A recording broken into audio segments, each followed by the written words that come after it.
ఈరోజు దేశవ్యాప్తంగా కేంద్రంలో ఉన్నటువంటి బీజేపీ ప్రభుత్వం అనుసరిస్తున్న విధానాలకు వ్యతిరేకంగా మరి పెద్ద ఎత్తున పోరాటం చేయడం జరుగుతూ ఉంది. ముఖ్యంగా కార్మిక వర్గానికి సంబంధించి సుప్రీంకోర్టు అమలు చేయమన్నటువంటి 26,000 వేతనాన్ని అమలు చేయాలని, అట్లాగే రైతులకు పండించిన పంటకు గిట్టుబాటు ధర ఇవ్వాలని, ఉపాధి హామీ చట్టాన్ని యథావిధిగా కొనసాగించాలని డిమాండ్ చేస్తూ ఈరోజు పెద్ద ఎత్తున జైలు భరో కార్యక్రమం 3 సంఘాల ఆధ్వర్యంలో నిర్వహించడం జరుగుతూ ఉంది.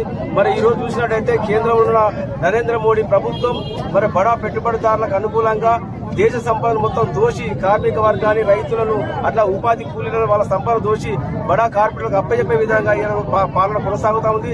మరి ఎన్నికల సందర్భంగా ఇక్కడ ఉన్నటువంటి దేశంలో ఉన్న యువతకు 2 సంవత్సరాలు 2 కోట్ల ఉద్యోగాలు ఇస్తారని ఉద్యోగాలు ఇవ్వకుండా పోయింది. అట్లాగే నిత్యావసర సరుకుల ధరలు పెంచుకుంటూ సామాన్య ప్రజలు ఈ రోజు బతకలేని పరిస్థితిలో తీసుకురావడం జరిగింది. ఈ రోజు పూట గడవని పరిస్థితి ఈ రోజు కార్మిక వర్గం ఉంది. కనీస వేతనాలు అమలు లేవు.